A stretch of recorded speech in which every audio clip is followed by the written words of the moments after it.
श्री कृष्ण कहते हैं, जब जीवन अंधकारमय हो जाए, जब कोई राह न दिखे, जब अपने भी पराये लगने लगे, तब ये मत समझना कि सब खत्म हो गया, बल्कि समझो कि अब तुम जागने वाले हो, क्योंकि अंधेरे के बाद ही सूर्य उगता है। और जब तक मनुष्य अंधकार से नहीं गुजरता, तब तक वो अपने भीतर के प्रकाश को नहीं पहचानता। सोचो, तुम्हारा जन्म यूं ही नहीं हुआ, तुम सिर्फ सांस लेने आए हो ऐसा मत सोचो। तुम्हारा जन्म हुआ है एक उद्देश्य के साथ। लेकिन तुम क्या कर रहे हो? रोज वही चिंता, वही दुख, वही शिकायतें, कभी किस्मत से, कभी समाज से, कभी खुद से। और फिर जब दिल टूटता है तो कहते हो भगवान भी मेरी नहीं सुनता। लेकिन क्या तुमने कभी ठहरकर कृष्ण की सुनने की कोशिश की है? क्या कभी खुद से पूछा है, मैं क्या हूँ? श्री कृष्ण कहते हैं, तो आत्मा है, शरीर नहीं। और जब तो आत्मा है तो तेरे दुख, तेरी तकलीफें, तेरी हार, ये सब अस्थायी हैं। जैसे बादल आते हैं, बरसते हैं और फिर चले जाते हैं, वैसे ही दुख भी आता है और चला जाता है। लेकिन तू क्यों उसे पकड़ कर बैठ जाता है? क्यों हर छोटी चोट को अपनी पहचान बना लेता है? याद रखो, महाभारत में भी अर्जुन टूटा था, बिखरा था, उसका मन मोह में पड़ गया था। उसने अपने ही अपनों पर बाण चलाने से मना कर दिया था। लेकिन तब श्री कृष्ण ने उसे उठाया, न हथियार से, न चमत्कार से, बल्कि ज्ञान से। श्री कृष्ण ने कहा, हे अर्जुन, युद्ध कर, क्योंकि ये तेरा धर्म है। कर्म कर, क्योंकि यही तेरा कर्तव्य है।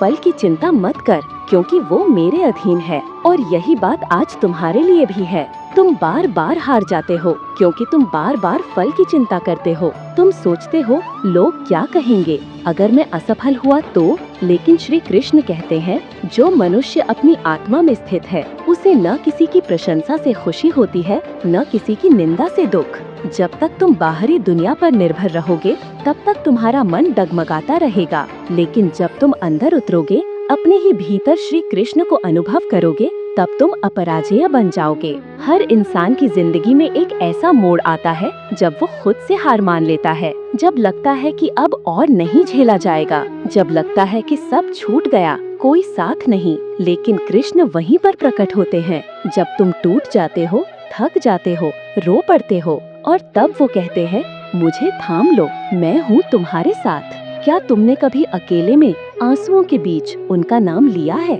कभी सच में पुकारा है, हे कृष्ण, बस मुझे संभाल लो? अगर हाँ, तो जान लो, उन्होंने तुम्हारी पुकार सुनी है, वो साथ है। सिर्फ तुमने उनकी आवाज को शोर में दबा दिया है। जीवन में जब रास्ता खत्म हो जाए, तब कृष्ण कहते हैं, मुझे पकड़ लो, मैं नाव हूँ, तूफान भी मैं ही हूँ, और किनारा भी। दुनिया तुम्हें तोड़ेगी, कभी रिश्तों से, कभी पैसे से, कभी सपनों से। लेकिन जो व्यक्ति खुद को श्री कृष्ण से जोड़ देता है, उसे कोई नहीं तोड़ सकता, क्योंकि वो जानता है कि ये संसार एक रंगमंच है और उसका किरदार सिर्फ अभिनय है। आत्मा अजर अमर है, वो न मिटती है, न थकती है। तुम सोचते हो कि तुम कमजोर हो, लेकिन श्री कृष्ण कहते हैं, जो खुद को जीत ले, वही सच्चा योद्धा है। क्या तुमने अपने अंदर के डर को हराया है? क्या तुमने उस आवाज से सामना किया है जो कहती है तू कुछ नहीं कर सकता? नहीं? तो अब वक्त है, आज से, अभी से अपने भीतर के कृष्ण को जगाओ। उससे कहो, हे केशव, मुझे दिशा दो। और देखना, जब तुम संकल्प करोगे, तब पूरी सृष्टि तुम्हारी सहायता करेगी। तुम्हारी हर हार एक नई राह बन जाएगी, हर आंसू एक नई ताकत, हर तिरस्कार एक नया संकल्प, और हर खोया हुआ सपना एक नई शुरुआत का बीज। याद रखो, जब द्रौपदी की साड़ी खींच रही थी, जब सब मौन थे, जब कोई नहीं बचा, तब कृष्ण ने उसे बचाया।